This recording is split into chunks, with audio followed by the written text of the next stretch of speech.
بن عبد الله وأزواجه وذريته وأهل بيته ثم إلى أرواح آباء الأخوان من الأنبياء والمرسلين ومن أصحاب رسول الله أجمعين وتابعين لهم بإحسان إلى يوم الدين أن الله يعلي درجاتهم في الجنة ويعيدنا من بركاتهم وأصال مكانهم ونفات في الدين والدنيا والآخرة ويفتح علينا فتوح العالمين ويختم لنا بحسن بخير ولطف وعافية وإلى حضرة النبي مصطفى محمد صلى الله عليه وصحبه وسلم بأسار الفاتحة أو بداية الشيطان الرجيم بسم الله الرحمن الرحيم الحمد لله رب العالمين الرحمن الرحيم مالك يوم الدين إياك نعبد وإياك نستعين اهدنا الصراط المستقيم صراط الذين أنعمت عليهم غير المغضوب عليهم ولا الضالين آمين.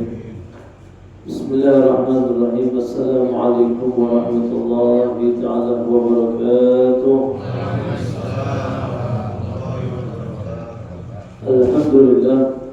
الحمد لله وشكر الله على نعم الله والصلاة والسلام على سيدنا رسول الله محمد بن عبد الله صلى الله عليه وصحبه وسلم.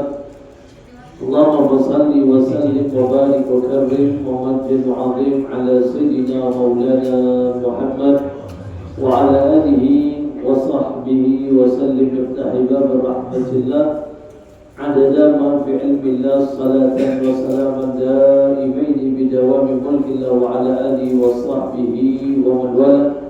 سبحانك لا علم لنا إلا ما علمتنا إنك عليم الحكيم وتب علينا إنك أنت التواب الرحيم. ربي اشرح لي صدري ويسر لي أمري واحلل عقدة من لساني يفقهوا قولي. نويت تعلم وتعليم وعبادة واستفادة وحتى على تمسك بكتاب وسنتي ودلال خير قال المؤلف رحمه الله تعالى ونفعنا به وبعلومه وبعلوم سائر الصالحين في دارين آمين. أما بعد.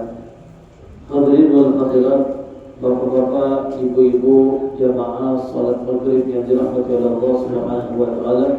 Alhamdulillah, kembali kita bersyukur kepada Allah Subhanahu wa taala dengan segala bentuk nikmat karunia yang alhamdulillah terlimpah kepada kita semua pada malam hari ini di tempat yang dimuliakan oleh Allah Subhanahu wa taala, di waktu yang penuh dengan keberkahan, waktu yang penuh dengan maghfirah. Di antara waktu maghrib dan isya ini Allah kembali memberikan kesempatan kepada kita semua untuk kembali berkumpul hadir di tempat ini dalam tujuan menunaikan satu kewajiban yang Allah wajibkan kepada kita semua dengan kita kembali melaksanakan salat maghrib secara berjamaah. Dan pada malam hari ini kita bersyukur kepada Allah SWT kita juga memiliki kesempatan untuk bisa menghidupkan waktu antara maghrib dan isya ini bersama-sama di dalam mempelajari satu ilmu yang merupakan kesempurnaan daripada amal ibadah kita di sisi Allah Subhanahu wa taala. Dengan kita kembali mempelajari hadis baginda Nabi kita Muhammad dan sunnah baginda Nabi kita Muhammad yang kita kutip di dalam kitab Maraqibul Ubudiyah, syarah daripada Bidayatul Hidayah. Mudah-mudahan Allah Subhanahu wa taala senantiasa memberikan kesempatan kepada kita semua dengan berbagai macam bentuk keberkahan kita pada malam hari ini. Mudah-mudahan Allah berkahi waktunya kita, Allah berkahi umurnya kita, Allah berkahi dalam keluarga kita semua. Dan tidaklah dengan kehadiran kita pada malam hari ini, mudah-mudahan Allah Subhanahu wa taala dengan sebab Allah ampuni dosa-dosa kita, Allah angkat derajat kita, serta apa yang kita hajatkan di sisi Allah Subhanahu wa taala pada malam hari ini kembali diijabah dan dikabulkan oleh Allah. Amin ya rabbal alamin. Salam dan salam lupa kita aturkan kepada junjungan Nabi besar kita Muhammad sallallahu alaihi wasallam beserta para keluarganya, para sahabatnya, juga para pengikutnya hingga akhir zaman nanti. Ma'asyiral hadirin, jamaah salat maghrib yang dirahmati oleh Allah Subhanahu wa taala. Pada malam hari ini kita akan kembali melanjutkan materi pelajaran kita. Sebagaimana pada malam hari ini kita akan meneruskan kembali di dalam al-babu adab dukhulil khala, yaitu bab tentang adab-adab di dalam adanya kita di saat ingin memasuki adanya khala ataupun kalau kita bahasakan WC ataupun kamar mandi, Pak. Sebagaimana kita ketahui di dalam pertemuan yang lalu sempat kita membahas tentang adanya adab di saat kita bangun daripada tidur, di saat kita memakai pakaian ataupun waktu kita memakai pakaian, ada beberapa adab-adab yang disunahkan oleh baginda Nabi kita Muhammad SAW. Di antaranya saya ulangi kembali dan saya ingatkan kembali, di antara adab di saat kita berpakaian ataupun memakai pakaian hendaknya menggunakan pakaian dihalalkan oleh Allah SWT ataupun dari usaha yang kita mendapatkan dengan cara yang dihalalkan oleh Allah SWT. Kemudian yang kedua, hendaknya di saat kita memakai pakaian jangan menyerupai lawan jenisnya kita. Kalau kita laki-laki pakailah pakaian yang laki-laki, kalau perempuan pakailah pakaian yang perempuan. Dan ini dilarang jika kita memakai pakaian yang mana terdapat adanya lawan jenis. Lalu kemudian di saat kita memakai pakaian hendaknya kita awali dengan sisi sebelah kanan, karena merupakan satu anjuran setiap kita memakai suatu hal yang baik maka gunakan dengan sisi yang kanan. Lalu kemudian di saat kita memakai pakaian, saya ingatkan kembali hendaknya jangan dirupai daripada pakaian dipakai oleh orang-orang yang kafir ataupun orang-orang yang tidak menunjukkan adanya di dalam akidah yang sama dengan kita. Ini merupakan suatu hal yang perlu kita perhatikan. Kemudian tidaklah kita memakai pakaian tidak lain tujuannya bukan hanya tujuan untuk kesombongan ataupun ketenaran. Dan yang terakhir, tidaklah kita memakai pakaian, hendaknya memakai pakaian tersebut menutup daripada aurat. Nah, ini adalah beberapa yang perlu kita ingat di saat kita memakai adanya sebuah pakaian. Kemudian terakhir di sini juga dijelaskan adanya doa di saat kita memakai pakaian, Pak. Sebagaimana doa ini yang telah dijelaskan beberapa riwayat daripada hadis baginda Nabi kita Muhammad SAW, yaitu salah satu di antara doanya Nabi selalu di saat memakai pakaian berdoa, Allahumma inni as'aluka min khairihi wa khairi ma huwa lahu wa a'udzubika min syarrihi wa syarri ma huwa lahu. Ini kalau kita memakai pakaian hendaknya kita pakai di saat memakai pakaian tersebut hendaknya kita membaca doa ini. Allahumma inni as'aluka min khairihi wa khairi ma huwa lahu. Ya Allah, sesungguhnya aku memohon kepadamu kebaikan daripada pakaian ini dan menjadikan satu kebaikan untuk diriku. Wa a'udzubika min syarrihi wa syarri ma huwa lahu. Dan sesungguhnya aku berlindung kepadamu daripada keburukan pakaian ini dan keburukan daripada kondisi keadaan diriku. Ini adalah satu doa yang perlu kita perhatikan di saat kita memakai pakaian tersebut. Lalu kemudian pada malam hari ini kita akan melanjutkan Pak berkaitan dengan adanya adab di saat kita masuk kamar mandi ataupun masuk WC. Sebagaimana telah dijelaskan al-babu ad-dakhil khala, yaitu bab yang menjelaskan tentang adab di saat kita masuk daripada kamar mandi. Dan kita ketahui Pak, yang namanya kamar mandi ini pasti setiap kita ini di dalam keseharian kita pasti akan kita yang namanya masuk kamar mandi. Yang namanya kamar mandi ini Pak, tempat kita buang kotoran ataupun yang disebut dengan kita buang daripada air atau bahasa kitanya buang air besar ataupun buang air kecil. Hakikatnya itu bahasa halusnya Pak, bukan buang air kemudian ngabisin air yang ada dalam kamar mandi, yaitu buang kotoran. Selama kita masih makan dan minum, menandakan kita masih yang namanya adanya buang kotoran. Nah, di sini kalau kita perhatikan berkaitan dengan adanya adab, sehingga dikatakan dalam riwayat maksudnya Salman Al-Farisi itu Pak, Salman Al-Farisi salah satu sahabat Nabi pernah ditanya oleh orang-orang musyrik, sehingga dikatakan qala al-musyrik li Salman Al-Farisi qad alimkum nabiyukum kulli syai'in hatta al-khara qala ajan na'am. Jadi waktu itu sama Al-Farisi Pak ditanya oleh orang musyrik, dia katakan bahwasanya apakah juga nabimu ini mengajarkan yang namanya adanya ilmu ataupun adab dan sunnah-sunnah ketika berada dalam kamar mandi? Maka kemudian Salman Al-Farisi mengatakan iya, bahwasanya Nabi kami mengajarkan kepada kami adab dan sunnah ketika masuk kamar mandi. Subhanallah. Jadi membuat takjub daripada orang-orang musyrik ketika itu. Sampai tempat buang kotoran saja ada adab dan ada tata keramanya. Sehingga orang-orang musyrik ketika itu takjub dengan ajaran yang dibawa oleh baginda Nabi kita Muhammad SAW. Padahal kita tahu itu adalah tempat buang kotoran. Apalagi tempat-tempat yang baik, apalagi tempat-tempat yang mulia. Kalau kita tempat-tempat yang tempat kita buang kotoran setiap hari saja ada adab dan sunnahnya. Dan kita ketahui tidaklah Nabi kita Muhammad SAW mengajarkan adanya sunnah ataupun adab, terdapat hikmah yang kita bisa dapatkan di dalam adanya adab tersebut. Maka tidak semata-mata apa adanya sunnah Nabi ataupun adanya daripada apa yang dilakukan oleh Nabi itu sia-sia belaka.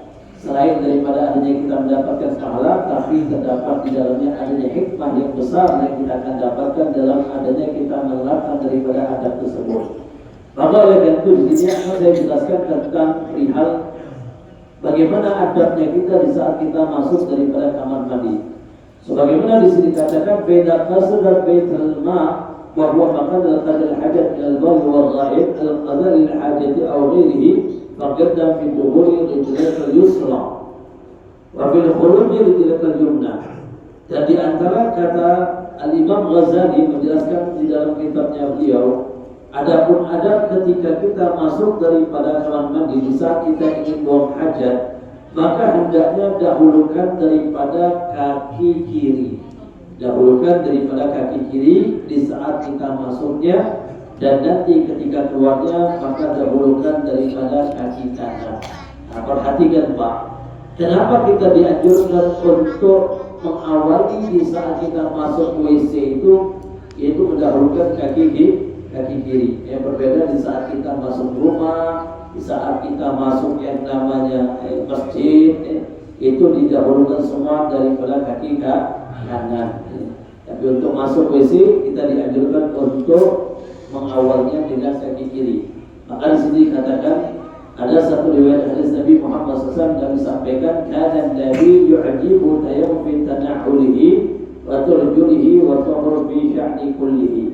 Bahwasanya baginda Nabi kita Muhammad SAW selalu beliau itu senang ketika melakukan apapun yang bentuknya kemuliaan ataupun kebaikan, seperti memakai sendal, memakai pakaian, kemudian bersuci, semuanya diawali dengan adanya menggunakan adanya sisi sebelah kanan, baik tangan kanan ataupun kaki kanan di saat melakukan adanya suatu kebaikan, baik bentuknya makan misalnya, masuk rumah, masuk masjid, itu semuanya menggunakan tangan kanan ataupun kaki kanan.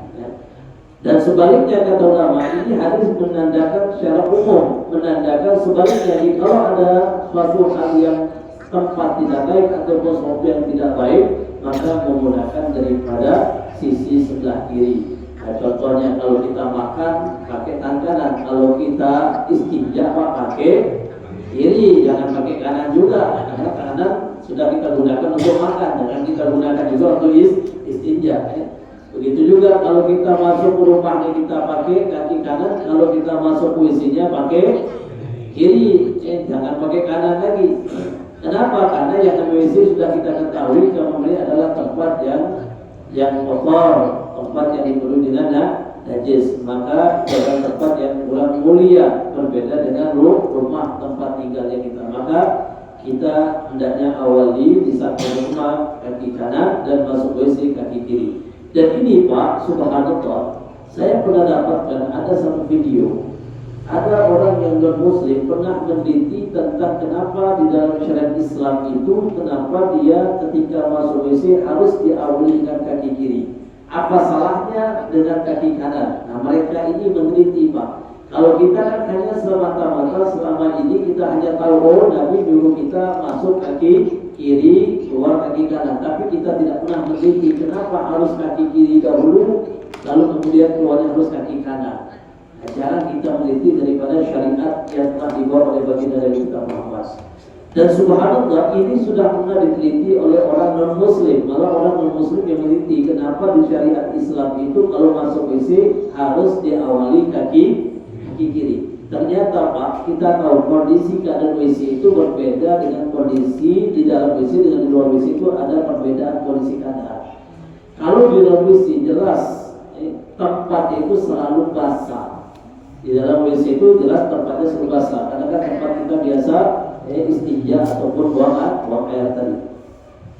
Maka perhatikan, sering terjadi orang itu dia adanya musibah ketika masuk WC, terjatuh di WC. Kenapa? Karena terjadi kesalahan di saat masuknya.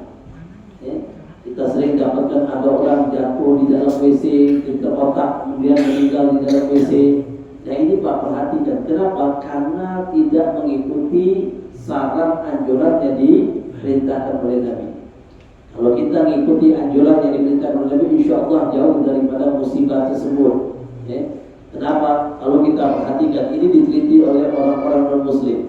Jadi kita punya kaki ini Pak, berbeda yang kekuatannya. Kaki kanan dengan kaki kiri itu berbeda kekuatannya. Kaki kanan lebih kuat daripada kaki kiri. Sama sebagaimana tangan kanan lebih kuat daripada tangan kiri Pak. Maka subhanallah, diteliti oleh orang muslim, kalau kita masuk ke kamar mandi di saat kita mengawali kaki kiri Pak, jikalau terpleset kita, kaki kanan masih kuat untuk menompak, insya Allah kita masih bisa bertahan ketika itu, karena kaki kanan lebih kuat. Jadi waktu kita masuk kaki kiri misalnya terpleset, misalnya licin, maka kita masih bisa bertumpu dengan kaki kanan yang kuat untuk menahan tubuhnya kita. Tapi berbeda dengan kaki kiri Pak. Kalau kita masuk kaki kanan ke WC, kemudian kita terpleset, belum tentu kaki kiri bisa menopang tubuhnya kita. Yang ada cepat langsung terjatuh, akhirnya terbentur bagian belakang otaknya kita, pendarahan, dan setelah itu juga bisa meninggal dunia. Nah inilah yang dimaksud oleh para ulama, bahwa supaya tidaklah baginda Nabi kita Muhammad SAW mengajarkan adanya satu sunnah dan ada hikmah di balik daripada sunnah tersebut. Tidak hanya dilihat daripada segi pahalanya saja ataupun apa yang dicontohkan Nabi, kemudian kita mendapatkan yang kecintaan Nabi, tapi di balik daripada hal tersebut ada yang namanya keselamatan untuk diri kita. Maka oleh itu kalau kita masuk WC, perhatikan untuk keselamatan diri kita, apalagi kita sudah lanjut umur, maka perhatikan masuk WC dengan adab, selain dapat pahala, kemudian insya Allah menjaga keselamatan diri kita. Masuk kaki kiri, masuk kaki kiri, jika terjadi sesuatu, insya Allah kita masih bisa bertahan karena memiliki kaki kanan yang bisa menopang daripada tubuhnya kita. Ma'asyarakat rahmat Allah Subhanahu wa Ta'ala. Lalu kemudian yang kedua yang perlu kita ketahui di saat kita masuk WC adabnya. Sebagaimana di sini dikatakan, "Faqadna fi dukhuli rijlil yusra wa fi khuruji rijlil yumna wa mithlu baitul makatul malaysa syarif walau qada muqtada wa qada yasari." Di sini juga dikatakan kenapa? Karena di saat kita masuk WC dengan menggunakan kaki kanan, kita akan masuk WC kaki kiri mendapatkan pahala, dan keluarnya juga kaki kanan itu juga akan mendapatkan pahala. Kemudian wala tusahhib syai'an al-ismullah ta'ala wa rasulihi wala tadkhul asr ra'si wala hafil qadamain. Dan di antara yang disunahkan juga di saat kita masuk WC, selain mengawali kaki kiri dan keluarnya ke kanan, tidak boleh kita membawa sesuatu kalimat ataupun adanya tulisan-tulisan yang mulia seperti Al-Quran ataupun namanya Allah dan namanya baginda Nabi kita Muhammad SAW. Jadi usahakan kalau kita masuk WC jangan bawa yang namanya kalimat-kalimat yang mulia, seperti tulisan yang mana tulisan itu berkaitan dengan adanya ayatnya Allah ataupun surat ataupun berkaitan dengan namanya Allah ataupun nama baginda Nabi Muhammad SAW. Maka hendaknya kita keluarkan, jangan sampai kita bawa, karena itu merupakan syiar dalam syiarnya Allah Subhanahu wa Ta'ala. Wa man yu'adzim sya'illah fa innahu min taqwal qulub. Kalau kita memuliakan adanya syiar-syiarnya Allah Subhanahu wa Ta'ala, menandakan adanya ketakwaan di sisi Allah Subhanahu wa Ta'ala, termasuk Al-Quran, termasuk namanya Allah, termasuk namanya baginda Nabi kita Muhammad. Ini merupakan adanya syiar di dalam syiar Islam. Maka kita muliakan daripada kalimat-kalimat tersebut Pak. Maka oleh itu kalau kita perhatikan ada satu riwayat, kita tahu cincinnya baginda Nabi kita Muhammad. Cincinnya Nabi itu Pak tertulis namanya Muhammad Rasulullah. Ya, cincinnya Nabi itu tertulis Muhammad Rasulullah. Jadi Nabi setiap masuk WC itu selalu dilepaskan cincin tersebut. Nabi setiap masuk WC, Nabi selalu lepaskan daripada cincin tersebut. Maka dalam riwayat dikatakan karena Nabi idza dakhala al-khala wada'a khatamahu. Jadi baginda Nabi kita Muhammad SAW selalu beliau ketika di saat masuk WC biasanya beliau itu melepaskan daripada cincinnya ataupun meletakkan daripada cincinnya. Jadi beliau tidak bawa. Kenapa? Karena di cincin tersebut terdapat tulisan Muhammad Rasulullah. Jadi yang menandakan bukan karena sebab kita di saat masuk WC tidak boleh bawa cincin, bukan.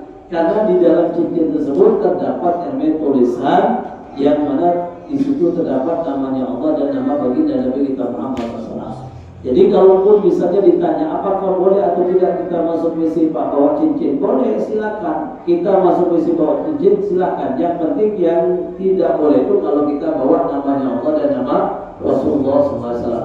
Kalau cincin kita yang terbuat daripada batu, misalnya ada yakut, ada yang mungkin misalnya jamrut, misalnya apalagi jamrut yang harganya mahal. Jadi bukannya tidak boleh kita bawa masuk ke WC, boleh, silakan. Ini khawatirkan juga kalau misalnya kita tinggal di luar, apalagi WC umum. WC umum, kita masuk WC, cincinnya kita yang batunya jamrut tidak luar, pas keluar WC hilang sudah, diambil orang. Nah, bukan begitu. Jadi intinya di sini bukan masalah kita tidak boleh masuk WC itu bawa cincin, silakan. Kita masuk WC silakan bawa cincin, tapi yang tidak boleh itu bawa asma'nya Allah SWT ataupun asma' baginda Nabi kita Muhammad sallallahu alaihi wasallam. Maka kalau kita lihat ketika seorang itu memuliakan namanya Allah SWT, Allah akan memuliakan daripada hamba tersebut. Sempat mungkin saya pernah menceritakan ada satu pemuda Pak. Ada satu pemuda ketika beliau itu di jalan, waktu beliau di jalan itu beliau mendapatkan ada satu tulisan kalimat Allah Bismillahirrahmanirrahim. Nah, ini diceritakan di dalam kitab Tabil Ghafilin yang dikarang oleh Bilas Nasrul bin Muhammad bin As-Samarkandi. Dalam kutipan cerita tersebut menjelaskan tentang ada seorang pemuda ketika beliau berjalan, ketika itu beliau dapatkan adanya tulisan yang mana di situ tertulis Bismillahirrahmanirrahim, lafaznya Allah Subhanahu wa taala. Kemudian potongan daripada kertas tulisan tersebut tergeletak di tanah. Akhirnya Pak beliau bersihkan, beliau taruh di tempat yang paling tinggi ketika itu. Beliau tidak mau ini tulisan nanti terhina, bisa terinjak-injak oleh seseorang. Akhirnya Pak beliau bersihkan, beliau taruh di tempat yang paling tinggi. Lalu kemudian tidak lama di saat beliau tertidur, beliau mendengar di dalam tidurnya beliau mendengar ada satu panggilan suara yang mana suara tersebut mengatakan, sebagaimana engkau meninggikan dan memuliakan daripada namaku, maka akan aku muliakan dirimu di dunia maupun di akhirat. Jadi di dalam tidurnya beliau mendengarkan daripada adanya suara tersebut, sebagaimana engkau meninggikan dan memuliakan namaku, maka aku akan muliakan engkau di dunia maupun di akhirat. Dan subhanallah, ketika beliau bangun daripada tidurnya beliau, di saat itu beliau ini sebenarnya orang yang biasa, masih muda. Akhirnya lambat laun hari demi hari beliau ini kayak dibawa, diajak mendekat kepada suatu kebaikan. Beliau ditemukan dengan orang yang baik, kemudian beliau dibimbing menjadi orang yang baik sampai beliau meninggal dunia dalam keadaan husnul khatimah. Beliau meninggal dunia dalam keadaan husnul khatimah. Nah, ini menunjukkan bahwa sesungguhnya apa yang beliau lakukan tentang kemuliaan yang beliau muliakan daripada adanya asma Allah SWT, Allah muliakan juga daripada dirinya beliau. Maka oleh itu kalau kita masuk WC, maka perhatikan dulu apa yang kita bawa. Jangan nanti kita buru-buru masuk WC, akhirnya apa? Terbawa adanya Al-Quran misalnya, kalimat zikir misalnya, tertulis di situ. Nah ini perlu untuk kita keluarkan, jangan sampai kita bawa. Berbeda dengan huruf. Kalau huruf tidak jadi masalah. Kalau huruf itu boleh-boleh saja. Ya hukumnya tidak makruh. Tapi kalau asmanya Allah, kalau kita bawa apa hukumnya makruh. Hukumnya tidak boleh menyalahi daripada sunnah baginda Nabi kita Muhammad sallallahu alaihi wasallam. Dan jikalau misalnya kadang kita ini Pak sering kelupaan. Kadang kita kelupaan, sudah kita buka pakaian, sudah lupa ternyata di dalam ada misalnya tulisan asma'nya Allah ataupun asma' Nabi. Bagaimana caranya kita? Kalau kita mampu untuk keluar, kita keluarkan dahulu. Kalaupun misalnya nggak ada kemampuan untuk keluar, maksudnya apa? Sudah kita buka baju, repot untuk memakai lagi atau misalnya kita susah untuk keluar lagi, maka apa? Taruh di dalam saku, ditutupi, ataupun ditaruh yang paling tinggi posisi yang ada di WC. Itu adalah bentuk kita memuliakan daripada asma tersebut. Tapi kalau kita mampu untuk keluar dahulu, keluarkan daripada lafaz Allah tadi. Kalaupun nggak mampu, maka tutupi dengan kantong ataupun dengan tas ataupun dengan dompet ataupun taruh di posisi yang paling tinggi yang berada di WC-nya kita tersebut. Nah, ini adalah cara kita untuk memuliakan lafaznya Allah SWT walaupun kita telah berada di dalam WC, Pak. Ma'asyarakat Allah SWT. Kemudian juga perhatikan kembali adapun adab berkaitan dengan di saat kita masuk WC, selain kita dianjurkan untuk mengawali kaki kiri pas masuk dan keluarnya kaki kanan, lalu kemudian juga di saat kita masuk hendaknya tidak membawa asma'nya Allah SWT dan asma'nya Nabi. Kemudian wala tadu khasyir ra'si, dan hendaknya diusahakan kalau masuk pakai penutup kepala. Jadi kalau kita masuk WC, usahakan juga kalau bisa pakai penutup kepala. Ada kopiah, kalau nggak ada kopiah pakai, pokoknya intinya pakai penutup kepala. Disundahkan pakai penutup kepala kalau kita masuk WC. Dan ini adalah hukumnya sunnah. Sebagaimana telah dijelaskan bahwasanya dalam riwayat hadis Nabi Muhammad SAW, kana Nabi idza dakhala al-khala' labisa al-khidar wa ghatta ra'si. Nabi Muhammad SAW apabila beliau itu masuk WC, beliau selalu memakai yang namanya alas kaki dan wanita rasa, dan selalu menutup daripada adanya kepalanya beliau. Terlebih-lebih lagi kalau kita pas lagi buang hajat, maka usahakan untuk tutup daripada kepalanya kita. Nah, kalaupun misalnya kita lupa pakai kopiah, pakai apapun, bisa pakai kum ini dulu orang-orang dulu.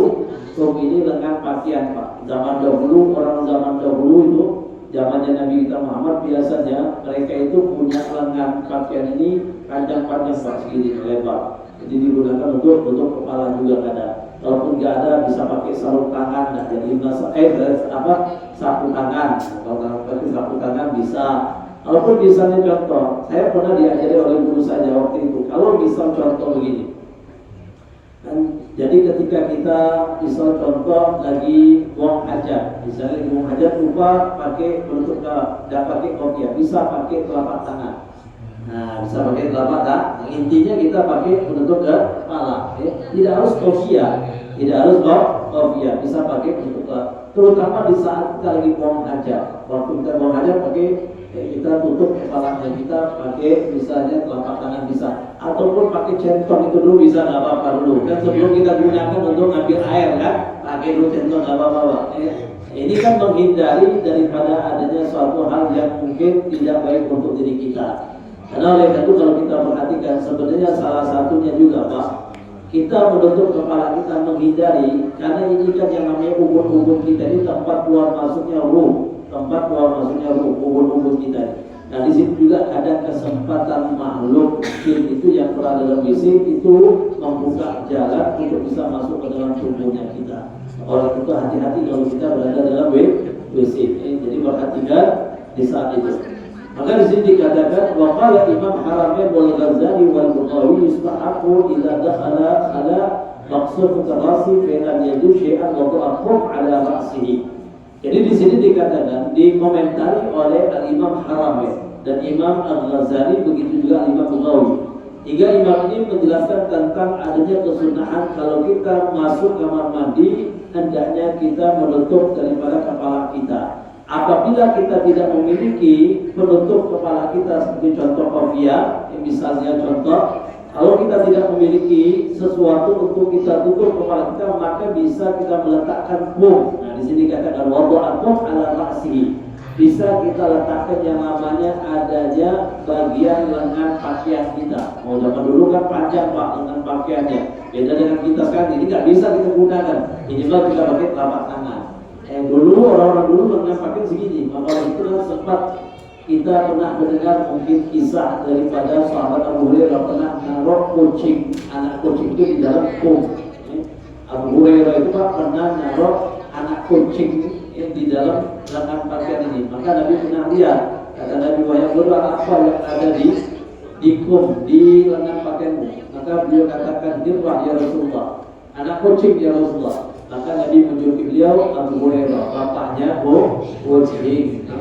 Nama asli beliau Abdurrahman bin Sakhar. Nama Abu Hurairah itu aslinya apa? Abdurrahman bin Sakhar. Karena beliau suka dengan kucing, pernah bawa kucing di dalam kum paket beliau. Ditanya oleh Nabi, maka beliau jawab itu anak kucing. Maka Nabi menjuluki beliau Abu Hurairah, bapaknya kucing. Jadi menandakan dulu Pak, yang namanya lengan pakaian itu panjang-panjang dulu, maka bisa digunakan untuk menutup ke kepala. Kalau kita sekarang nggak bisa, minimal dengan telapak tangan, bisa kita gunakan.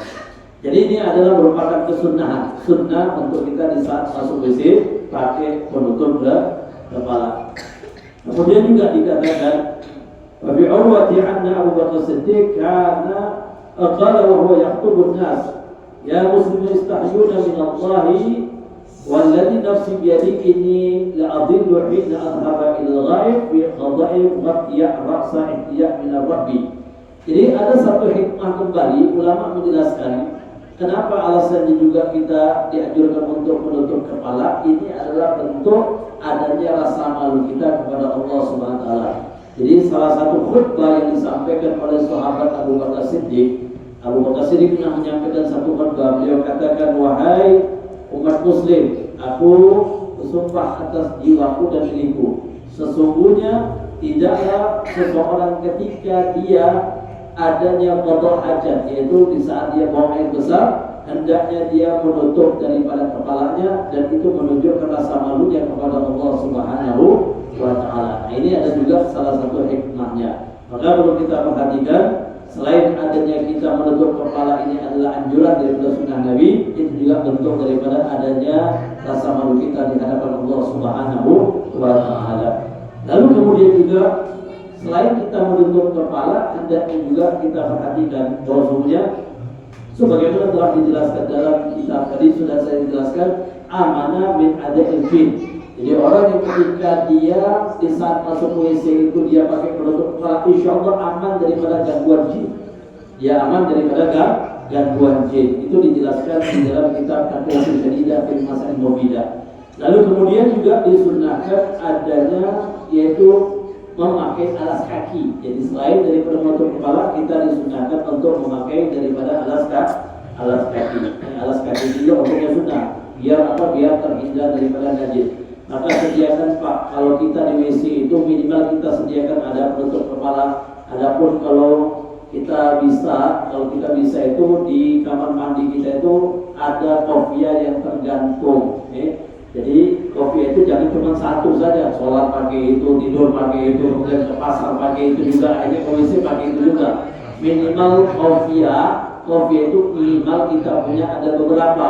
Di WC kita gantung satu misalnya, yang sholat punya lagi sendiri. Jangan nanti yang satu-satu digunakan semua.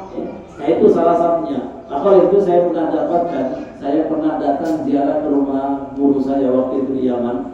Subhanallah, waktu saya izin ke WC terdapat adanya kopiah satu tergantung. Saya tanya, ini buat apa kopiah di WC? Apa ketinggalan mungkin, lupa diambil. Oh ternyata memang disediakan untuk di WC. Kemudian di WC kita juga sediakan yang namanya sendal.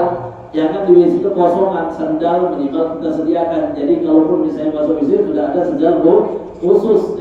Jangan nanti sendal yang keluar kita gunakan juga dalam WC. Yang dalam WC kita gunakan untuk keluar, akhirnya najis kemana-mana. Jadi khusus di WC itu ada juga sendal. Kenapa? Ini sunnah Nabi kita Muhammad SAW. Jadi adabnya. Jadi itu juga terhindar daripada ada najis. Kalau kita di saat WC itu pakai sendal, insya Allah terjaga daripada kotoran ataupun najis. Ma'asyar hadirin, ibu-ibu, bapak sekalian yang dirahmati oleh Allah Subhanahu wa taala. Kemudian juga termasuk yang perlu kita perhatikan adanya doa ketika kita masuk WC. Maka di sini Al-Imam Ghazali mengajarkan kepada kita adanya beberapa doa-doa yang perlu kita ketahui di saat kita masuk WC. Kita ketahui Pak Bu, yang namanya WC ini adalah kotor, tempat yang kotor, tempat yang najis itu biasanya tempatnya bersarang daripada jin. Maka oleh itu hendaknya kalau kita berada di WC jangan lama-lama, dan dianjurkan untuk kita di saat masuk WC berdoa. Berdoanya kapan? Ketika dalam WC ataupun sebelum masuk. Nah ini harus kita perhatikan. Kadang kita sering berdoa itu ketika sudah berada dalam WC. Padahal sunnahnya itu berdoanya sebelum masuk WC.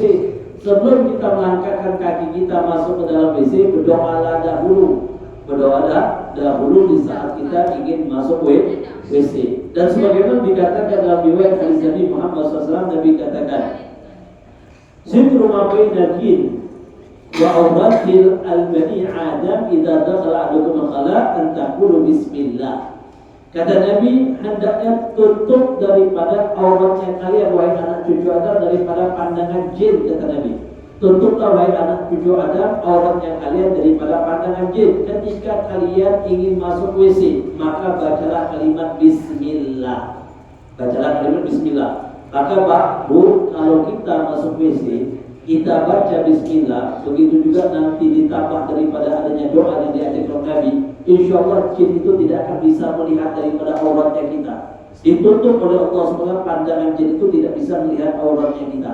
Tapi kalau kita masuk WC tidak baca bismillah, tidak baca doa, maka jin yang ada dalam WC bisa melihat kemaluan kita, bisa melihat auratnya kita. Nah ini perlu kita perhatikan. Maka baginda Nabi kita Muhammad SAW mengajarkan kepada kita di saat kita masuk WC baca bismillahirrahmanirrahim, kemudian baca doa Allahumma inni a'udzubika minal khubuthi wal khaba'ith. Ya Allah, sesungguhnya aku berlindung kepadamu daripada kejahatan jin laki-laki dan jin perempuan. Nah, maka itu hati-hati kita kalau di dalam WC itu. Jadi penghuninya bukan kita aja, dalam WC ada juga jin laki-laki dan jin perempuan. Nah ini kalau sudah di WC lama nongkrongnya, mau nongkrong dengan jin katanya. WC kadang kita subhanallah, yang laki-laki ke WC bawa rokok, yang perempuan ke WC bawa HP. Lama lagi nongkrongnya di WC. Habisnya bukan satu batang lagi kalau sudah dalam WC, habisnya 3 batang, 4 batang lagi, enak, nyaman. Apalagi WC-nya WC hotel, WC mall, itu nyaman semua itu. Kita kalau perhatikan yang namanya WC ini adalah tempat yang kotor, najis, terdapat dalamnya adalah sarang jin, maka jangan lama-lama ketika kita berada dalam WC. Kalau lama-lama nanti yang keluarnya bukan kita lagi, orang lain yang keluarnya, kesurupan. Kenapa ada kelamaan di dalam WC? Masya Allah. Jadi kita perhatikan yang namanya adanya WC ini perlu kita perhatikan adalah tempat yang tidak baik untuk kita lama-lama. Kalau di masjid lama-lama dapat pahala, kalau dalam WC lama-lama bukan dapat pahala. Yang ada bahaya nanti dalam WC. Masyaallah hati yang dirahmati oleh Allah SWT, maka amalkan daripada doa ini. Doa yang diajarkan Nabi ketika kita masuk dalam WC, maka dibaca sebelum kita masuk. Sebelum kita masuk, bacalah daripada doa tersebut. Allahumma inni a'udzubika minal khubuthi wal khaba'ith, dan diawali dahulu dengan bismillahirrahmanirrahim. Allahumma inni a'udzubika minal khubuthi wal khaba'ith. Ajarkan kepada anak-anak kita. Perlu untuk kita mengingat, gak apa-apa Bu, Pak, gak apa-apa kita tempel yang namanya doa itu di depan pintu WC-nya kita. Saya kadang mengajarkan juga kepada anak-anak saya, biasanya saya tulis ada doa itu, kalau enggak beli. Sekarang ini banyak yang namanya tempelan-tempelan doa itu, doa masuk WC itu. Apalagi kita di musola ini kan perlu ada yang namanya doa itu, biar mengingatkan. Apalagi anak-anak kita biar ingat tahu sunnah Nabi SAW doa ketika masuk WC. Tempelkan di depan WC, doa masuk WC, biar teringat, biar ingat. Kadang kita ini namanya manusia wajar, kadang sering lupa. Maka dengan adanya tempelan tersebut, doa itu biar untuk mengingatkan kita kembali sebelum kita masuk WC. Gak apa-apa untuk mengingatkan kita, tempel daripada doa itu di depan WC. Dan nanti ketika keluarnya, maka kita baca ghufranaka. Waktu keluarnya kita baca ghufranaka, jangan dibaca di dalam. Waktu keluarnya kita baca ghufranaka 3 kali. Ghufranaka. Kemudian barulah kita baca alhamdulillahilladzi adhaba anni ada wa afani. Alhamdulillahilladzi Maha suci Engkau ya Allah yang telah menghilangkan kepadaku al-adha yang mengganggu diriku, maksudnya apa, penyakit yang mengganggu diriku, wa'afan, dan Engkau juga yang memberikan kesehatan pada diriku. Karena yang namanya Pak, kalau kita sudah buang kotoran itu rasa lega, semua penyakit hilang, maka kita ucapkan kalimat alhamdulillah. Mudah-mudahan Allah selalu senantiasa jaga diri kita dari segala bentuk penyakit. Yang namanya Pak, kalau kita jangankan kita tidak bisa berak, tidak bisa kentut saja, itu gak tenang hidup kita. Apalagi yang bisa berak, tidak bisa kencing, nah ini bahaya. Jadi maka itu nikmat. Kalau kita sudah buang kotoran itu merupakan nikmat dari Allah SWT. Kita bisa kencing, kita bisa buang kotoran besar, buang air besar, itu merupakan nikmat dari Allah. Saya merasakan sendiri Pak, saya merasakan, jangankan yang nggak bisa buang air besar. Saya pernah waktu itu mengalami satu kondisi keadaan tidak bisa buang angin, nggak bisa buang air. Jadi waktu itu pas ada undangan dari maghrib saya ngisi kajian. Sampai setelah selesai Isya itu ada acara maulid. Jadi dari asar itu makan cuma duhur, sedikit waktu itu makan dulu. Jadi dari asar sampai jam 11 malam acara itu selesai. Kemudian barulah disajikan makanan. Belum sempat makan itu kan jam 11 malam kan, karena makannya sudah jam 11 malam. Mau setengah 12 baru bisa makan. Itu makan tidak bisa masuk lagi Pak, karena angin semua sudah perut ini angin semua. Jadi pulang ke rumah kembung, makan cuma sedikit, akhirnya pakai minum bola angin, antangin, macam-macam dikerok. Pokoknya masih belum keluar angin di dalam perut. Dikeluarkan tidak bisa-bisa sampailah subuh. Habis itu sampai subuh, karena nggak bisa buang angin, yang ada muntah 2 kali. Akhirnya saya ke rumah sakit. Tujuannya cuma semata-mata ingin mengeluarkan anginnya di dalam perut ini Pak. Kalau bahasa kita pengen kentut aja gak bisa-bisa ini. Akhirnya di rumah sakit disuntik, sekali suntik sudah tidak lama alhamdulillah keluar angin. 300.000 Pak. Berapa? 300.000 cuma pengen kentut aja 300.000. Kayaknya coba bayangkan. Ini mahalnya daripada kesehatan itu Pak. Itu nggak bisa kentut 300, apalagi nggak bisa buang air besar, bayangkan apalagi nggak bisa buang air kecil. Nah ini kalau kita perhatikan nikmat dari Allah Subhanahu Wa Taala, Allah berikan kepada kita, maka syukuri.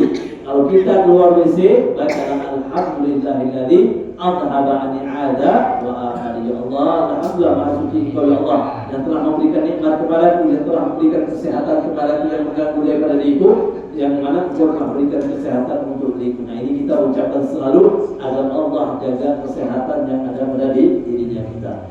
Ma'asyarakat wal hadirat yang dirahmati oleh Allah Subhanahu Wa Taala, dan masih banyak lagi daripada adanya adab-adab dan kesunahan yang perlu kita ketahui di saat kita masuk WC. Jadi perhatikan daripada adab-adab itu dahulu di saat kita masuk WC, dan hendaknya kita selalu baca doa di saat kita masuk WC. Jangan sampai di saat kita masuk WC tanpa kita menggunakan daripada adab-adab tersebut. Dan sebagaimana juga dijelaskan oleh para ulama, di saat kita masuk WC hendaknya jangan kita berzikir ataupun jangan kita banyak berbicara. Sebagaimana dikatakan termasuk salah satunya dilarang di saat kita berada di WC, dilarang kita menjawab daripada salat kecuali dalam kondisi darurat. Begitu juga dilarang kita berbicara di saat kita berada di WC, apalagi kita berzikir di dalam WC. Nah ini perlu kita perhatikan. Nanti insyaallah saya akan menjelaskan tentang adanya hukum berkaitan dengan adanya kita berbicara di dalam WC. Memang di sini ada khilaf di antara ulama. Kadang ada pembicaraan dari situ bentuknya daripada zikir, ada juga pembicaraan selain daripada zikir, dan itu berbeda daripada status hukumnya. Begitu juga nanti ada pembicaraan di saat kita sedang tengah-tengah buang hajat, ada pembicaraan yang di saat kita berada dalam WC tapi tidak di tengah-tengah di saat kita buang hajat. Itu ada perbedaan daripada hukum. Malah kita dapatkan malah ada orang itu bukan bicara lagi dalam WC, nyanyi Pak. Jadi ngetes suara, kan biasa WC enak kan soalnya untuk makan.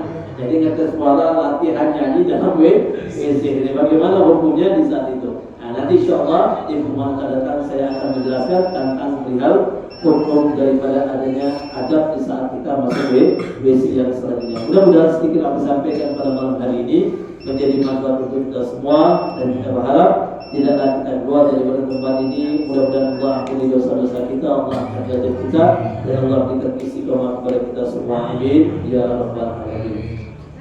Ada yang mau ditanyakan? Silakan. Satu pertanyaan. Nah, Ibu, silakan Bu. Enggak apa-apa. Maaf Ustaz, mungkin bosan kali ya saya nanya terus. Ya, apa-apa. Tapi ini di luar tema. Ya. Masalah ini sholat awabin. Ya. Ada yang mengatakan sholat sunnah 6 rakaat antara ba'da maghrib ke menjelang isya itu tuh dinamakan sholat awabin. Seumpamanya sholat ba'da maghrib taubat baru hajan, atau ba'da maghrib mutlak taubat. Tapi juga ada yang mengatakan kalau sholat taubat tahajud itu bisa dikerjakan di lain waktu, sedangkan awabin khusus di waktu itu. Benar kan itu? Yang paling benar maksudnya? Ya. Perihal berkaitan dengan sholat awabin itu memang ada riwayat hadis Nabi Muhammad SAW yang pada sholat awabin itu dilakukan setelah daripada maghrib. Dalam riwayat dikatakan kalau siapa yang sholat 6 rakaat setelah maghrib maka sama sebagaimana ibadah 12 tahun. Dalam riwayat hadis ini menjelaskan tentang adanya kesunahan sholat 6 rakaat setelah daripada maghrib. Itulah ulama mengatakan itu disebut dengan sholat awabin. Memang kalau kita ingin bicara berkaitan dengan sholat taubat ataupun sholat hadiah, itu adalah sholat sunnah yang mutlak, apapun bisa kita lakukan selain daripada adanya waktu-waktu yang diharamkan. Itu boleh kita, misalnya contoh sholat taubat setelah isya tidak jadi masalah. Tapi kalau memang sholat awabin itu memang ditentukan setelah daripada maghrib, maka lebih afdal utamanya kalau kita setelah maghrib, maka setelah kita sholat ba'diyah maghrib, maka bagusnya kita sholat awabin. Kalau misalnya tidak ada kajian, tapi kalau misalnya ada kajian dengan sholat awabin, yang diutamakan hadir kajian atau sholat awabin. Hadir kajian lebih utama daripada kita sholat awabin, karena kita hadir kajian, hadir majelis taklim, kita belajar ilmu ini lebih afdal kita sholat sunnah 1000 rakaat. Bayangkan, kita hadir majelis taklim ilmu itu lebih afdal daripada ibadah sholat sunnah 1000 rakaat. Nah, sedangkan awabin cuma 6 rakaat. Mana yang lebih afdal? Hadir majelis taklim atau sholat awabin? Sholat hadir majelis taklim lebih afdal daripada sholat awabin. Jadi sholat awabin ini kerjakan. Bisa nanti begini, saya kasih trik cara untuk lebih mempermudahnya. Jadi ketika sholat ba'diyah maghrib itu langsung niatkan daripada awabin. Usolli sunnatan ba'diyah maghrib wal awabin, langsung rakaatnya lillahi ta'ala. Jadi sholat 2 rakaat. Tinggal nanti tak tambah lagi 4 rakaat setelahnya itu.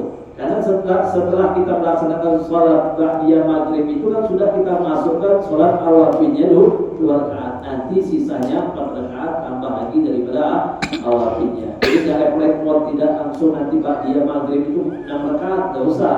Jadi tinggal tambah pada rakaat saja. Gitu. Jadi niatnya 1 kali niat. Ya, 1 kali niat itu 1 kali niat bisa 2 pelaksanaan ibadah sholatnya. Jadi usolli ba'diyah maghrib wal awabin rakaatain lillahi ta'ala. Kita sholat 2 rakaat tapi pahala seperti 4 rakaat. Jadi ba'diyah maghribnya kita jalankan, awabinnya sudah kita jalankan. Tinggal nanti tambah daripada 4 rakaat tadi. Jadi 2 kali salam, 2 kali salam. Ya, 2 kali salam. Ya, karena sholat malam itu semuanya disunnahkan 2 rakaat 1 kali salam. Iya. Sholatul lail kata Nabi al-matna. Sholat malam itu semuanya dilakukan 2 rakaat. Itu sholat malam. Makasih Ustaz. Ya. Waalaikumsalam warahmatullahi wabarakatuh. Kita akhiri pertemuan kita pada malam hari ini. Insyaallah mungkin kalau ingin ada yang mau bertanya nanti bisa setelah isya. Dalam berhubung telah masuk waktu isya, mudah-mudahan Allah SWT memberikan keberkahan kepada kita semua, dan kita memohon kepada Allah mudah-mudahan Allah panjangkan umur kita. Yang sakit Allah sembuhkan penyakitnya. Bagi yang punya hajat mudah-mudahan hajatnya dijawab dan dikabulkan oleh Allah. Amin ya rabbal alamin. الفاتحة بالقبول وتمام القصود ظاهرا وباطنا ويفتنا متوائفين ويختم لنا بحسنى بخير ولطف وعافية وإلى حضرة النبي الفاتحة. بسم الله الرحمن الرحيم. الحمد لله رب العالمين الرحمن الرحيم مالك يوم الدين إياك نعبد وإياك نستعين اهدنا الصراط المستقيم صراط الذين أنعمت عليهم غير المغضوب عليهم ولا الضالين آمين. بسم الله الرحمن الرحيم. الحمد لله اللهم صل وسلم على سيدنا محمد وعلى آله سيدنا مولانا محمد. ربنا تقبل منا إنك أنت السميع العليم وتب علينا إنك أنت التواب الرحيم. ربنا آتنا في الدنيا حسنة وفي الآخرة حسنة وقنا عذاب النار. صلى الله على سيدنا محمد النبي الأمي وعلى آله وصحبه وسلم والحمد لله رب العالمين. تجمع الله منا ومنكم.